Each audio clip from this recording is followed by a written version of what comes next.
Kate Hancock, and today I have amazing guests all the way from the Philippines, George and Lucy. Hi, guys. Hello. Hi. Good morning. Good morning. Good to Good see evening. you. Good evening. Yes, to you. good evening. Yes, for our listeners all over the world, Lucy and George, kindly introduce yourself. So we are YouTubers, we're vloggers. We make videos on YouTube. We love to travel, although not so much recently. Yeah, we used to love to travel. Yeah. Less so now. And we've got a base here in Manila in the Philippines. And we've been here just over a year now. So that's really cool. Yeah. Okay, so guys, I need to know your story. What was your journey like to get where you are? It was kind of interesting up to this point. Yeah. I would say we made a decision back in 2018. We got together in 2013, I think. 13?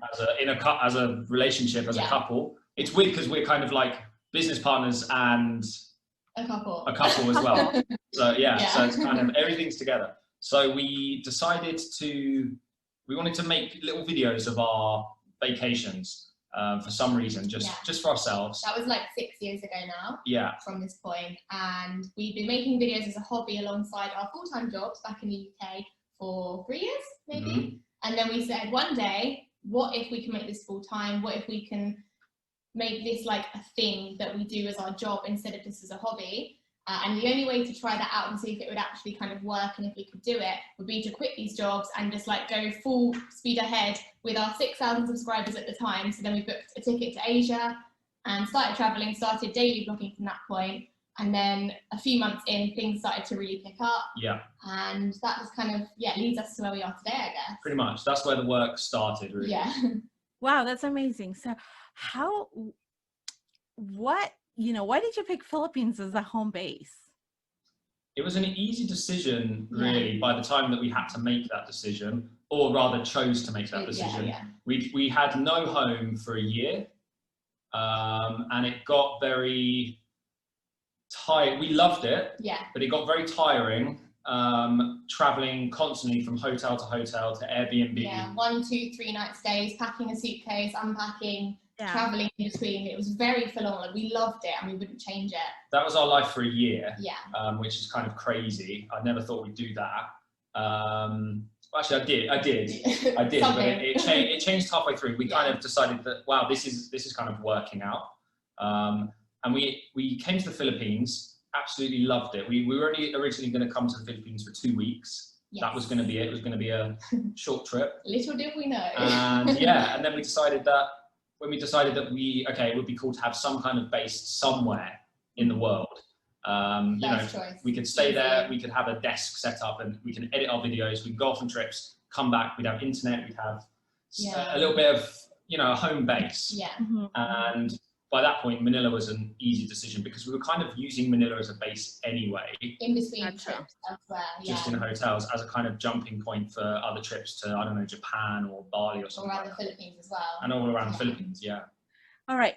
Now, bring me back the very first day you guys decided or told your family that you're going to be moving out in Asia. What was that? It was daunting. I mean, the conversation, we knew that it would be a surprise. I think they knew that we loved what we did and we loved making these videos in our spare time, but I don't think they maybe were expecting us to just leave the UK completely. Although we did give them quite a big build-up. Yeah. We probably gave them around a year's notice. It's like we're leaving them as a So they're not shocked. They're not shocked. I'd say we gave them about a year to, I don't know, where we told them that's what we wanted to go and do. We had this idea and then slowly things started moving. We handed our notices in our jobs. We booked our tickets. We bought some huge rucksacks. It was worse for us telling our former employers that we were leaving than our family, I think, because I only had to give a month notice. Yeah. So I'd worked a job for 4 years, and then I only had to tell them in 4 weeks that I was leaving, and that was it. Yeah, it was a shock for both of our workplaces, I think, more than our family. Because they had no build-up whatsoever. Yeah. Wow. Yeah. That's amazing. Now, what did you guys do in the UK? What was your job? So I worked at BMW and I sold cars for, about 2 years I was doing that for, but I was with the company for 3 years and I did some other work at the beginning of that time. Yeah, I worked for a media company, so it was in radio advertising effectively, at a radio station. So mine was totally different to now. Yours has some things you can use, but it's still very different. It was the entertainment industry, I suppose. So I've taken a few skills from that into this. Well, that makes sense. You're in the media industry. That makes sense for you to do this. Now, wow, who's your inspiration to do all these things? I love your do the thing. Like, tell me about the backstory about that. Yeah, sure. I think there's a few people who inspired us, but I don't think we never really wanted to copy anybody. We never tried to do that. We took things from different people, I guess. Like, I'd say when Casey Neistat was daily vlogging, we were watching his vlogs and we were like, wow, this is cool. Like, you're seeing his life every day and what he's up to around this huge city. Like, that's amazing. And at the same time, do you know Gary Vee? Gary Vaynerchuk? Yes. So we were hugely influenced by him. So through more the work ethic, the hustle, the grind, the giving stuff a go, the what ifs and just trying things and that kind of side. So I'd say like a combination of the two. Gary made us go for it, but Casey gave us the idea to do the daily vlogging. I think that's good. Yeah. I think the two of them maybe. But the interesting thing is we started YouTube and we started vlogging before we knew who any of those people were. Yeah. We started making videos for YouTube before we watched YouTube. Yeah, we used YouTube as a place to upload our videos to share on Facebook, to show our families, that kind of thing. It wasn't like we were watching all these vloggers and then we were like, we want to do that. True. It kind of became that a little bit more as we went along. Yeah. But yeah, Gary Vee, 100%. Yeah. I mean, I had 2 screens in my old office at my UK job. I'd have my work on one and Gary's videos on another with an earphone in all day, just him talking to me all day for 3 years. I think he made us take the leap of trying it and giving it a go. Yeah. I'm glad we did. Yeah. That's awesome. Now, oh my God, now how did you get into this 387 subscriber in YouTube? Tell me, it's a lot of work. I know that for sure. Yeah. We still have pinch me moments all the time. We're so grateful.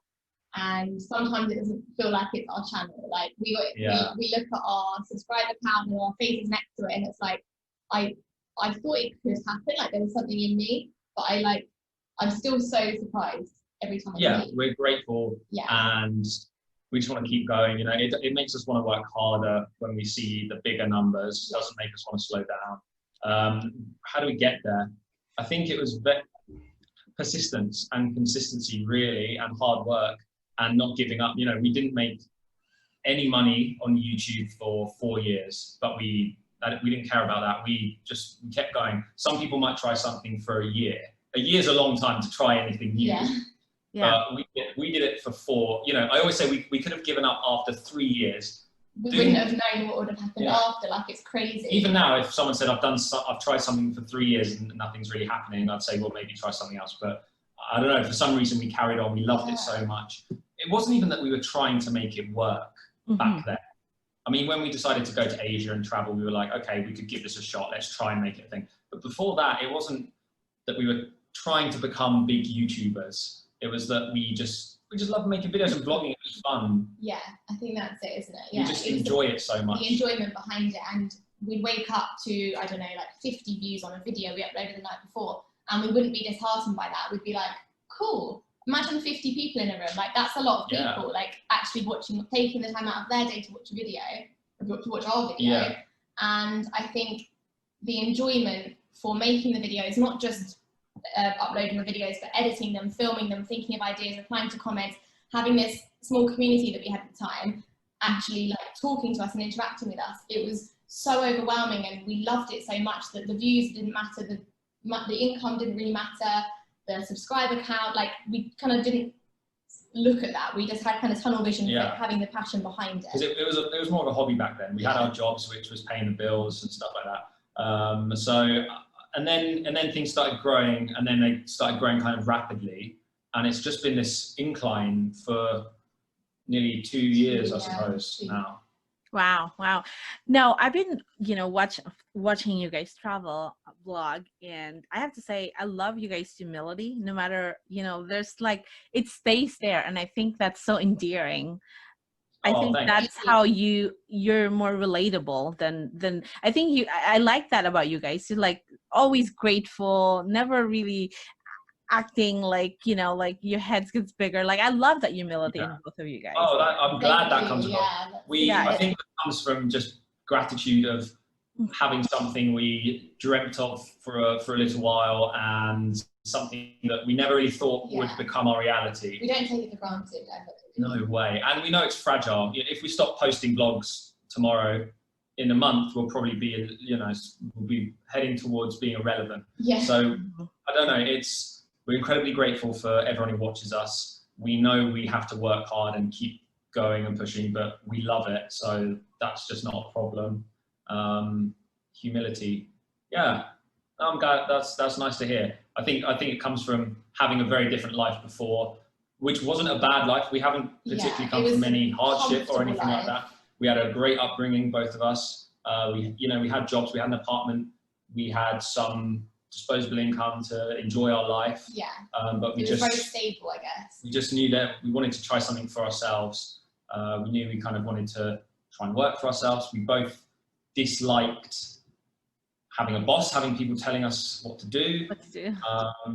And we had the opportunity to try it. We would save some money and we had the opportunity to try it. That's awesome. Now, who's the most creative between the two of you? We've been asked this question a few times about like who edits what part or who does that. Like people always wonder that. It's so I would say even outside of the vlogs, we're both creative in different ways. Yeah, like you're very musically gifted. Yes, I play guitar and piano and sing and write songs and stuff like that. And I don't do that. But Lucy is a great painter. Yeah. She's a great dancer. You might have seen her on TikTok. I've seen some of her videos. Yeah. She's blowing up on TikTok. I would say that. And we both bring different things to the table. I think in the vlogs, our editing style is slightly different, but I don't think people know who's editing when they watch a vlog, because we might just take it in turns with editing a video. So some days you'll get one edited by myself or by George, but no one ever knows. So it's quite funny. Like it might look slightly different in the editing style or the music choices or the transitions and some of the cinematics and things. But I think we've got a similar level of creativity. I'd say. And the vlogs have changed a lot recently since quarantine. You know, since March, we've stripped back a lot of the cinematics because there's nothing. You know, there's not much you can do. There's not much we can do. We filmed 80-something daily videos in a row just in our apartment without leaving. For some reason, people loved it. The views were higher than ever. We've had a record 3 months on YouTube. Yeah, I don't know how we had things to say about anything for 81 days. Wow. So they've changed recently, but yeah, creativity. We're both creative, but in different ways. Yeah. I would say. And who's the best copywriter? Who does the title? Neither of us. Neither of us. The titling of vlogs is... It's so funny. It's like, I imagine it to be like if you're an editor of a newspaper and you have to write that one headline per day. To get people to buy your paper. That you hope people are going to buy that newspaper because it grabs their attention. Clickbait's a big thing on YouTube. We try not to do that. We have no problem with leaving it a little bit of mystery in the title. Yeah. Because I don't think there's anything wrong with creating a little bit of excitement. And people think, oh, I wonder what that is. 99% of our comments, if we do a bit more of a mysterious title, people don't mind. People don't mind. They want to click on the video. They watch us because they want to watch us. Yeah. And I would say we never clickbait too heavily. Not unrealistic when it's like, oh my god, this has happened, but it literally didn't happen. Yeah, and we don't spend too much time on it. It's something we do every day, and we do carefully think about our titling, stuff like that. But copywriting, I mean, our Instagram captions, I put no thought into it whatsoever, really. I just, whatever I've got on my mind at the time, it just comes out. I'm not too fussy or particular on that. I would so rather try and be a little bit more real and raw. I think people relatable as well. Yeah, people respond to that more these days. I think 5 years ago there was a lot more curated Instagram posts, captions. What people were very narrow on what they would share online, and they'd show the very best of themselves, and they're a lot of flexing online, or I did this or I achieved that. But we'll talk about a lot of different things in our videos, and the same goes on all social media platforms, really. Oh, wow. Now, how did you come up with the name, The Juicy Vlog? What's the backstory? So it was George's younger sister, Jasmine. We'd been together for like 3 weeks or something, like back in the day. Yeah. And she was young at the time. She was what, like 10 or 11? I don't know. Was she like 13? No, maybe she was like, she might have been 12 or yeah. something. And she went to like a fair thing at her school, and she bought this, I think she won like a tiny little, was it a cheetah or a jaguar? Like a tiny like soft toy. Yeah. And she was like, oh, I got this, I'm going to give it to you guys as your little mascot for like us being a couple. Like she was quite excited that her older brother had got a new girlfriend, and it was, I was kind of new. She was trying to make friends with Lucy. She was like, got you guys a present. Yeah. And we said, okay, what's it going to be called? And she was like, Juicy. And we were like, oh okay. Strange name for a teddy. Why is it called Juicy? She was like, well, obviously George and Lucy. And we were like, love it. And then when it was time, that makes sense. Yeah. When it was time to think of YouTube name, we had all these ideas back and forth, and this Juicy kept coming up, and we were like, some people might realise that it's George and Lucy. Some people might be like, Juicy, what does that mean? Like, it's kind of intriguing, I guess. Yeah, a lot of people don't know that's where it kind of came from. It was just our names, really, and it just stuck. Yeah, it's nice and short to say. It's great. We get shouted that in the street. People don't shout. Some people shout George or Lucy, but some people just shout Juicy or Juicy Vlog. That makes sense. That's a really cute story. That's a cute story. Yeah. Now, how do you guys stay? I know it's hard traveling from one places to another. How do you guys stay like burnout? Did you guys went through that? Oh yeah, several times. I'd say we kind of were in denial at one point. I'd say, as dramatic as that sounds, we had done traveling, like we said, out of like one bag, a backpack for one whole year. And we were daily vlogging, the video was doing incredibly well, we were growing subscribers, we had like 70,000 subscribers in 1 month at one point, and it was like it was going crazy and things were kicking off. So because it was so exciting and there was so much we took no breaks. So we were so amazed and in awe. Adrenaline. That's the word. Adrenaline. It's hard not to get addicted when you get that. Addiction. We may felt, oh, we're a bit tired today, but it'd be like, what? Do people want a video? We want to make a video. We're going to upload a video. So we push through, and we're traveling. Travel takes it out of you as it is. The long boats, the airport waiting times and stuff. But daily vlogging and editing on top of that, and trying to find internet places to upload, it was tough, I guess. Yeah. It was full on, but because it was so exciting, we didn't really feel the tired part as much. Because the more exciting bit was bigger. We didn't acknowledge it. We would literally work constantly all day. We'd get up early, we'd start filming, we'd film the whole day. In between that, we'd be doing emails, we'd have to edit the previous stage vlog, schedule it, upload it. Doing something exciting in the day, because we wanted to have something fun to vlog as well. Yeah. So it's just kind of this weird, like, and all the other content around it, Instagram posts, taking photos, and we'd stories. We'd film the one day and edit it back next evening, so it was like a 1 day turnaround thing. So I'd say it wasn't until maybe when we went back to the UK. Oh no, I think around last July time, we were on our way back to the UK. I think we did a stop in Dubai, and we both kind of woke up one morning and we said, we've both had a lot of sleep, like we're fine on the sleep part, but we both feel exhausted, completely drained, kind of ill in a way, like we didn't feel good. Like we've had enough sleep, but we're still tired, that kind of thing. And we were like, I remember we Googled like, how do you know you've got burnout and how to help with burnout? And then we were reading these things and we were like, yeah, I think this is us. Yeah, because we hadn't had that before. You know, in our old jobs, it was a 9 to 5. We could finish at 5 o'clock, walk out the door, and you go home and you chill, you relax, you watch Netflix or whatever. But it was, imagine I don't know what hobbies you might have or anyone listening or watching might have, but imagine the hobby you love the most. Imagine doing it for years and then you suddenly have a lot of people watching you do it and they're loving it. Say you're a singer or a rapper or something like that, a guitar player, and suddenly everyone's buying your music. Everyone's listening to your song. Yeah. Everyone wants to know everything about you. You're not going to stop, are you? You want to put out more songs. You're not going to stop. We wanted to put out more videos. We wanted to keep going. It was incredibly exciting. And yeah, we definitely neglected ourselves, I would say. Yeah. A little bit, you know. We've changed that now. We're still adapting, you know, it's always changing. We even said the other day, oh, we could do a little little bit of a change up or a break or a day off. But we just kind of listen to ourselves and do what we need to do whenever it's necessary now. Really. I think one of the reasons why we went so hard, and we still do a lot of the time, is because when we were pushing at our hardest point, the first kind of year, if we hadn't given it our all, there was a chance that it might not work. So I think because it was, if you're working for someone else and you don't put your complete, like I always say, like, I think Gary said it before, your people that you employ aren't going to care as much about your business as you are, because it's your business, it's your baby, what you've created and what you want to make work.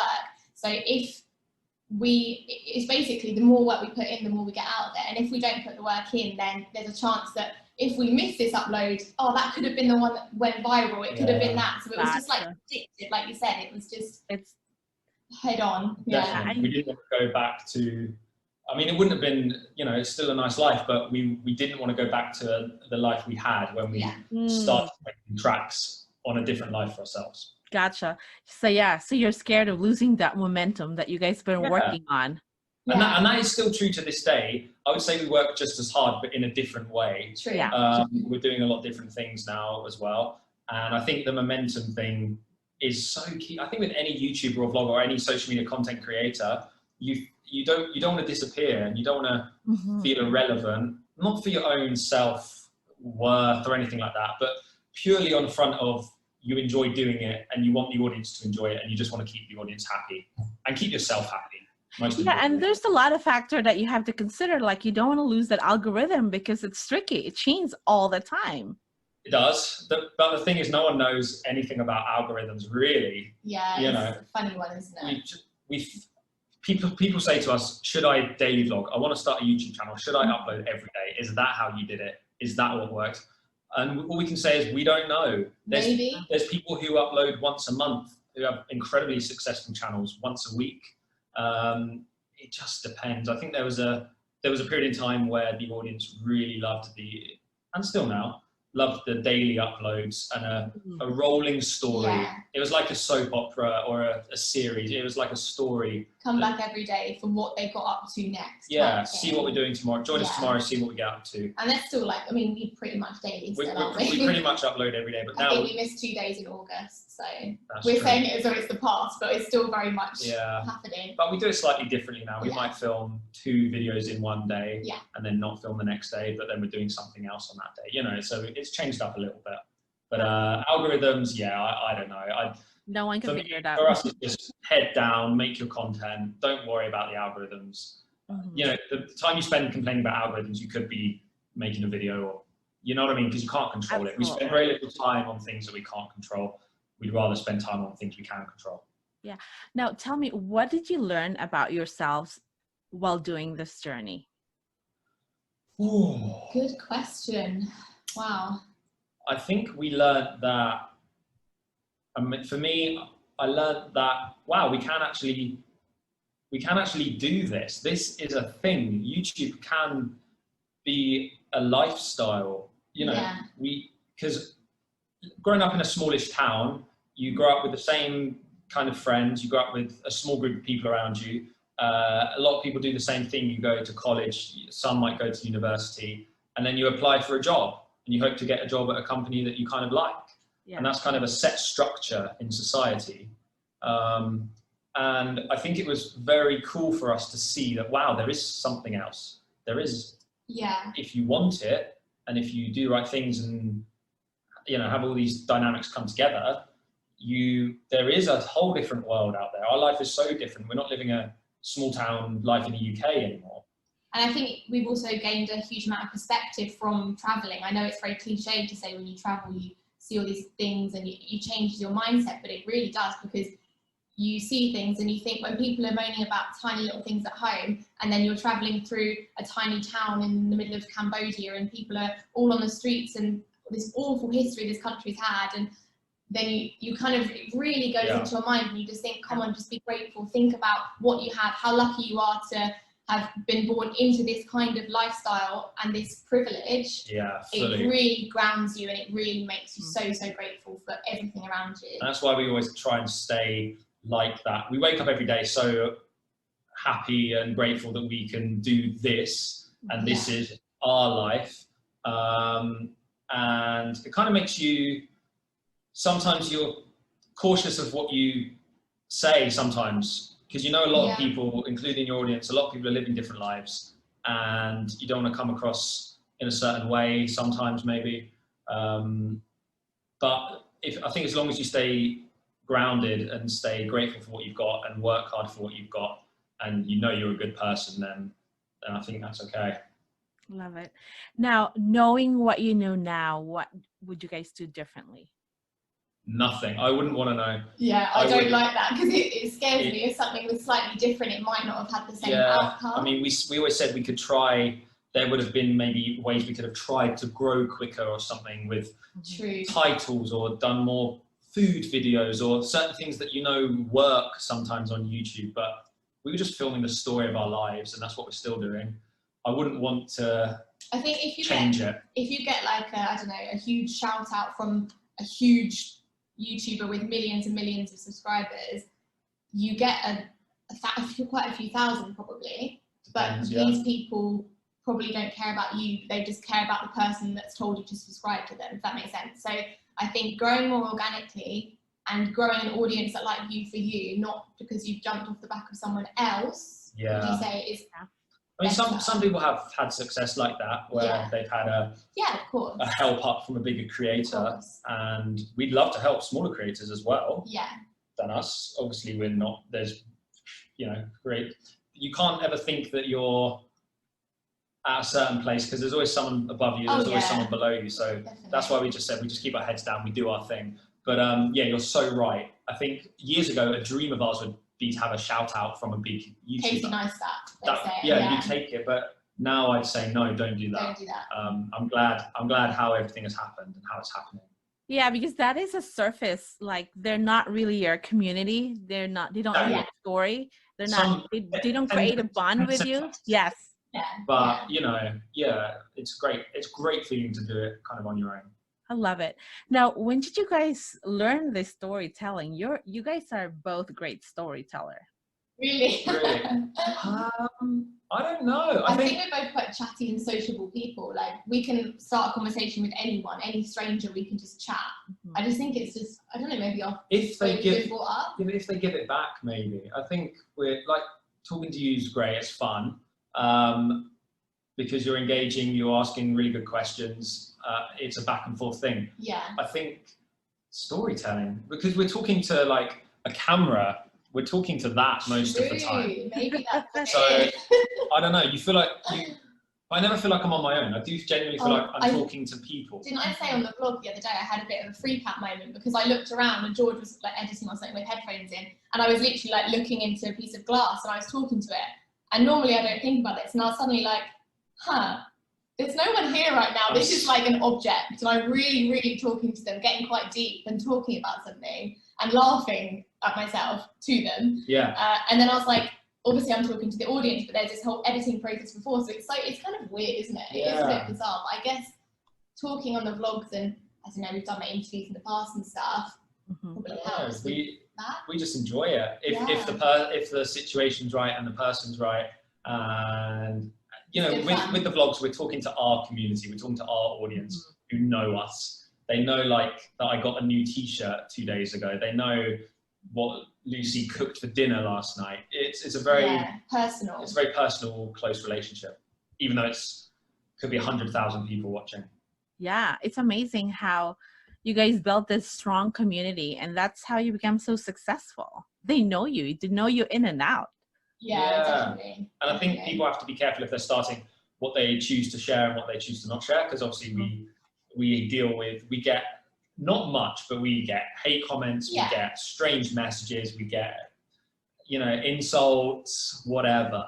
But I think to deal with that, it's just the heads down approach. I keep saying that today. And think about, I guess, have more sympathy for the person that's leaving the hate comments and what's going on in their mind and the reason they're being mean online. Like, I just totally don't get it. I think someone's opinion of us who we don't even know it's nothing to do with us. That's fine. It's not going to affect us. Absolutely. Yeah. I think what I do with that is sometimes I just don't read it. I'll just like, oh, erase it. Yeah, It doesn't exist. Like, next. It's a good strategy. Why not? Yeah. Now, what is the worst day of George and Lucy traveling? Tell me about the worst day traveling. I think we're thinking the same thing. The stranded one. Yeah. It was the worst, like, on paper, but I guess it turned out quite cool, really. Yeah. Okay, so I'll try and make it a bit shorter because I do ramble on with stories sometimes. So we were in Cambodia on an island called Koh Rong, and it was a tiny island, not that many people on there. There was a little strip of beach with some restaurants and a couple of little, they weren't really hotels, they're more like hostels, guest houses kind of thing. Yeah. Beautiful beach, really nice. We went on this trip, a day trip. We were staying on, I'll use my phone. So we are staying here on the island on a hotel, and we get picked up from this part of the island. So we travelled round to here in the morning on a boat. We did this amazing boat trip and it was like beautiful. But then halfway through the day, the guy that's running the tour said, so actually the winds are too strong. We can't even try to go back round to the other side of the island. Like, it's crazy winds. The waves are insane. And as he said, it was like something from a film. It all got a bit dark. The rain kind of came down. Started raining. The clouds went grey. And we were stuck on this little beach. And with this boat, you're looking out at our boat, and I'm not exaggerating. It's like going crazy in these huge waves. We've got our huge camera and all of our gear with us, and we're thinking, how are we going to get back onto this boat? We've got to swim to this boat in these choppy waves. So we're like holding the camera above our heads, like kind of drowning under, not drowning, I'm being dramatic, but like our faces are under the water and we're like trying to keep up with these waves. We get back on the boat, we make it back to the main kind of strip area, and he says, there's no chance you're getting back tonight to your hotel, where our expensive laptops are, all of our gear, all of our clothes, our toothbrushes, like everything. So we're like, okay. And that was a collaboration with that hotel that we were staying with. Yeah. So we had obligations to shoot videos there and make content and take photos. And these two people that are staying there just didn't return that night. The hotel are probably thinking, so we disappeared. Where are they? My phone had got no battery left. We didn't have any Wi-Fi. We didn't have any chargers. Like, it was kind of scary because it was like darkness. And we were new to Asia. We were new to traveling. We were 6 weeks in at this point. Maybe like 4 or 5 maybe. weeks. Like, it was quite early on. And how did it get resolved? So we stayed overnight in this little tiny guest house. $2 a night or something. It was super cheap. Sand all over the floor, mosquitoes. It was kind of crazy. And we woke up in the morning and they said, we woke up about 6 a.m. and they said, you've got 2 choices. You can try and hike through the jungle, but it's very treacherous. It's not a path. There's like cliffs that you've got to abseil down. Or if the wind's better, you can try and convince someone to take a boat round. Just find a guy that owns a boat and just ask him to take you back. Yeah, which we did. So we found someone that did that, and managed to get back. But it was like something from some like shipwrecked movie. He dropped us quite far down on the beach. We're walking back to this hotel, like looking awful. No shower. Like this. We're like, we're here. Is breakfast still open? Yeah, we managed to make breakfast. Yeah, that's amazing. Now, how many hours was that ordeal? I would say 24 hours. Yeah. I would say. Holy wow. Wow. Well, definitely travel teaches you resilience for sure. True. It does. We've done a lot of long bus rides. Yeah. Flight after flight. Uncomfortable situations, and it keeps you. I think advice for anyone that says, "Oh, I'm coming to Asia," like, have you got any advice? Is to stay flexible, because you don't know what's going to happen. You don't want to go somewhere and say, "There's 10 points I want to see. I want to sightsee and see the 10 top points," because you won't. Things will change. You'll miss a bus. You'll really enjoy that place and stay there longer. So just stay flexible. I think. Yeah, I could imagine you guys living in the UK and you're traveling in Asia where everything is so disorganized and there's no such thing as being on time. How do you guys deal with that? We also love, that's one thing we love about the Philippines as well. Everyone is so laid back. It kind of suits us that people aren't too stressy, and it's very, very, very different to England. Yeah. But we really like the way of life here, I think, and the pace of life. Wow, that's amazing to hear. Now, it's amazing how at this time during the quarantine, that was the best, like I said, views of videos, you guys. It's kind of crazy for us, because it's like the most raw personal content, as in talking about more on the blogs, I suppose. Yeah, we can only talk about travel content. Yeah, exactly. There's been no travel for months. No. So we were just very, very happy and pleased that the audience wanted to still join us and come along with us. Yeah, definitely. And new people, we had 23,000 subscribers in 1 month during that time, and other months were around 17 to 20,000 new subscribers each month. Yeah. And that's still similar, I think. It's just great that new people are joining the channel and wanting to see what we're up to and stuff like that, and it just makes us want to keep going. That's amazing. Now, how do you guys deal with traveling where you guys will be stopped everywhere for taking photos? Have you guys been like behind with your like flight because of that? How do you guys handle that? Actually, yeah, it's happened a few times where we really need to get somewhere. Or we want to always be polite, and we never want to say no to a photo, but sometimes it's like, sorry, really quickly, we need to go. Yeah, but it's always nice when people spend the time to come and say hi. Yeah, definitely. I mean, it's different now because like all the selfies are distant and stuff like that. True. Yes. But kind of smiling through a mask. It's one of the nicest feelings when you meet someone who's genuinely excited to see you because they love your videos and they love what you're doing. It's a really, really nice feeling. Wow. Now, what is the best compliment you guys have, like a message from your community that really makes you inspired? Interesting. What do you think? I think like one that stands out, or just when people say that we're real, and when people say that we're funny, and when people say that we're relatable and nice people, all the stuff that you want to hear in normal life. I think more so that than complimenting like the actual like cinematics or something. That any compliment's obviously lovely, but yeah, if people say that editing was great, that's really nice. When it's something personal to our personalities, it's like, wow, that's actually really kind. Digs a little bit deeper. Yeah. I think that's the main. People always like your hair as well. Yeah. Comments on your hair. Well, now that it's getting a bit longer. That's a different story. Well, everyone's obsessed about your British accent, even here in America. I do. Oh wow, we get a lot of comments about the accent. Sometimes I'll say a certain word and there'll be loads of people commenting the timestamp, and I'm like, why are people commenting this? Like, did I say something wrong? And it's like, no, we just like hearing you over and over again. Saying we sound like Harry Potter, but yeah, that's very true. You know, I think like instantly, even my podcast, like intro, outro, I hired an English accent because it just elevates your branding, right? Nice. Yeah, to us it's just normal. Yeah, it's just how we speak. True. And the funny thing is, traveling opened us up to that as well, because we didn't know that people liked the British accent. We had no idea, you know. Everyone sounds like us back home. Yeah, everyone sounds like us at home, and that's what we've grown up with for 20 years if you're 23. Younger. And yeah, it was normal to us, but now it's so even when we were making videos trying food in certain places for the first time, it was cool for us because we wanted to try the food, of course, wherever we are. We love experiencing culture and food and things, but we were kind of like, wow, so many people want to see us try it. Why is that? Yeah. And then recently we found ourselves watching other foreign people to the UK trying British food, trying fish and chips, shepherd's pie. I love it. A full English breakfast. And now we totally get it. Like we want to see how will they react to that sausage roll? Will they like it? What do they think of that? So we totally get it now. I think traveling opens you up to things like that. Definitely. Yeah. Now, how's your family seeing you guys, what you all guys are now? What do they say now? They miss us. Yeah. First of all, we normally go home maybe twice a year, so Christmas and then like a middle of the year English summer. So we should have been home. We were going to go home around June for like a month or 6 weeks or something. Obviously couldn't. Obviously can't because of quarantine. So we're definitely missing them. They're definitely missing us. But I think overall they're very proud of us. They find it very cool. I mean, it's unlike anyone else in our families, our jobs, I guess. Yeah, it's very different. It's very different. I think our parents are proud. Yeah. And they're happy that we made something successful and that we're enjoying life.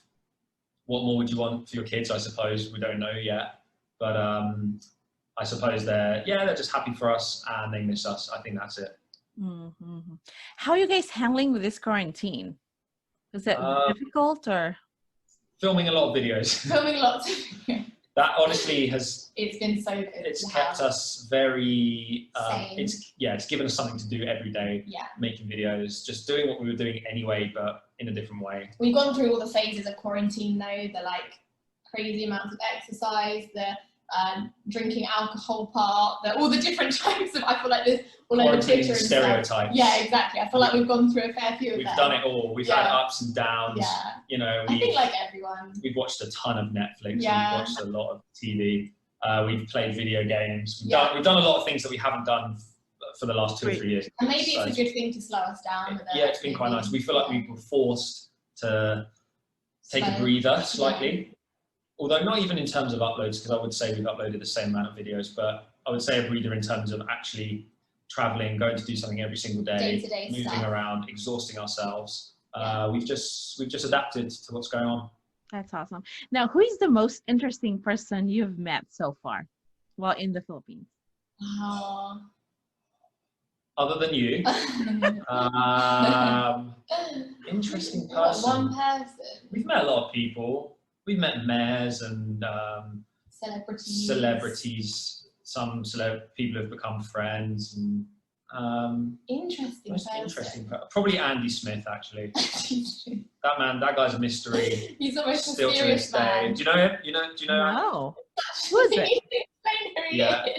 Do you know Diana Zubiri, an actress in the Philippines? I think so. I've heard it. Yeah, it's her husband. Yeah. Oh, the he's husband. Great friend of ours, but he's a great guy. I like him a lot. Very mysterious. Very mysterious. Always off to meetings. Always wearing a suit. Diana's amazing. She's great. We had her on our podcast last year. Yeah. Was that last year? Yeah. Wow. Actually, yeah, that's a great story. And she was explaining that she came. I've forgotten the word in Tagalog. She really opened up on our podcast, and we asked her before, obviously, if it's okay if she wants to talk about it. But she came from she's been a very successful actress here. Yeah. And she from a very young age as well. Yeah, and she got into it, but from a life almost pretty much on the streets and eating food from leftover garbage and things like that. There's a Tagalog word that you're trying to remember. But yeah, she explained it to us, and from that to where she is now, it's just incredible. Yeah. There was nothing handed to her. She went out and did it all on her own back. So, yeah, inspiring. Those two are great, and they've become good friends of ours. Yeah, that's wonderful. Now, what do you think of the Philippine culture? Oh, we love it. We love it. I feel like we know the culture more than our own now, genuinely. Like, I never thought I'd know so much about another country that's not the UK. I think we've travelled more with the Philippines than we've travelled England. Oh, easily. Easily. It's just so great. I think, we always say there's 3 things that really stand out. The friendliness of the people. No, I mean as the part of the culture, what's inside the people here. All right. So like food, family, and love are the 3 things that really stand out to us here. So people are like food is such a bonding thing, and like having huge like Buddha fights and things and big buffets, and people like bond over food. Family is huge here. People are, like very family focused, there's different ways of doing things here in the UK, and it's just really nice. And then also like love, everyone loves love here, don't they? Yeah. And it's very open. And people aren't ashamed to be romantic and be all the love songs on karaoke and things. Yeah, all the love. Yeah, exactly. It's just so nice to see. Like, I feel like in the UK, people sometimes are more shy. People suppress that side of them, and it's embarrassing to be like too romantic, maybe gushy or whatever. Yeah. But we love it, and people are very friendly here. People are incredibly friendly to us when we meet them. Even just interactions day to day of people in stores and restaurants, coffee shops. It's so nice. People are just nice. And we've seen a lot of different cultures around the Philippines, all kind of different levels of it. And yeah, it's so interesting to see. Any country is interesting to see the culture, but I think the Philippines is so diverse. But then you see similarities everywhere you go, which are the kind of things Lucy was saying. That's awesome. Now, would you guys ever consider of doing a movie or modeling? Is it something that you guys would be open to? Or you guys been approached all the time? It'd be kind of crazy doing like a movie, because we're so used to being our directors, our producers, our editors for ourselves. So like someone saying, do that. I think it would be a bit weird. It'd be weird for us to adapt to it. Yeah, I don't know if I could act. I think I'm a bad actress. I don't think I could be an actor, but I'd love to be a part of a show of some sort, or we're definitely open to opportunities like that. Modeling, I don't know. You know, we could be a model. We can't try and be anyone who isn't ourselves. So if they want a 6'2" you know, guy with like brown hair, a beard that doesn't properly grow here, then that's fine. But yeah, you know, we're open to funny new things, definitely. Yeah, you know, it's crazy story. Because I met Lucy through Airbnb. You guys are one of my guests. No, I know. Yeah, we love it. When are you guys coming back? Oh, as soon as possible. When we can. As soon as we can. Yeah, we'd love to come back. Awesome. We miss that kind of thing. We loved, especially going to your place. We loved it because we could wake up at 6 a.m. here. We could get a grab to the airport with small amount of traffic at that time in the morning. Get a short flight to Camagin and be by the pool before midday at Bintana at 11 a.m. Yeah. So it's still the morning. We'd be there in like an island paradise. Yeah. So, yeah. As soon as we can, we'd love to come back. Thank you for creating that amazing video, by the way. I showed it to the Filipino American community, and they loved it. So thank you. Oh, really? Yeah. Oh, Yeah. Well, we actually want to come to the US. That was one of our plans for this year. We were gonna do a few US trips. We wanted to go to New York and LA, maybe on separate trips, but maybe stop by year. in Orange County. Yeah, Definitely. for sure. Yeah, Definitely. That'd be Yeah, great. yeah. You guys have to go to Utah. I think Utah by far is Really? my favorite place. Yeah. Okay, cool. Yeah, it's a good drive. Now, what's your end goal? What's your big, hairy, audacious goal? I wouldn't say there was an end goal. I would say that we love the process of what we do. If there's an end, then when you're at the end goal that you made, you'll be like, oh, but I want that now. I think goals are just moving all the time. But for us, I think generically speaking is happiness, and just continue to be happy every day, waking up with freedom to do what we want to do that makes us happy. Exactly. And we have some other more real practical goals that we want to achieve, but really it's just keep going, keep adapting, keep changing, keep evolving, follow happiness, follow what you want to do, or what you want to do. And end goal, I think a lot of people work for an end goal and then it suggests that they don't enjoy trying to get there. They're always working for something. They're waiting for something. Should enjoy the process. Or they're trying to do something they don't enjoy now because they think that when they get to this end goal, they'll be happy. But I think then you're just wasting time a lot of the time. And you know, there's so many different scenarios for so many different people. But for us, we'd way rather enjoy the day to day. And if a byproduct of that is achieving some of our personal goals and along the way, then that's great. But we just want to enjoy every day. I love it. Now, how do you want to be remembered, each one of you? Oh. I don't think I've ever been asked that. I think that's the first time. as someone who made a lot of people smile or laugh. Brought happiness in some way. Nothing too specific. I don't think I don't need to be known as like about physical values of like money and things like that. I think more someone who left a place or a person more positive than before they found us. Yeah. I would say something like that. I think that's a really good question. I love that question. I've never been asked that. Just a positive impact. Yeah. Positive impact. Oh my God. Guys, thank you for sharing your story. Where can they find you? What's your site? Welcome. We are on YouTube. Just put in The Juicy Vlog. We're on Facebook, we're on Instagram. We have a podcast on Spotify. We're everywhere. Lucy's on TikTok at The Juicy Vlog. Go and check out her dances. Occasionally I'll make a cameo appearance. We're everywhere. So if you like seeing what random people are up to in a random life, in a random apartment in Manila, then come along. Well, thank you so much. I enjoyed talking to you, and it's nice to finally see you in Zoom. Yeah. It's great to finally actually kind of see you. Absolutely. That's been great. Thanks so much. Yeah, hopefully one day we'll see each other and come again in Bintana. For sure. When's the podcast out? It will probably be out by next week. Cool. Next week, cool. Let us know, and then we'll share it as well. Yes, and we were number 3 in the Philippines for entrepreneur. Wow! Amazing! Congratulations! Thank you. Amazing. Really, it is like what you guys do. It's a lot of work. It's not easy. It's a lot of work. Well, I appreciate you guys, and thank you so much for being here. Thank you. It's great. Good to speak to you. Bye.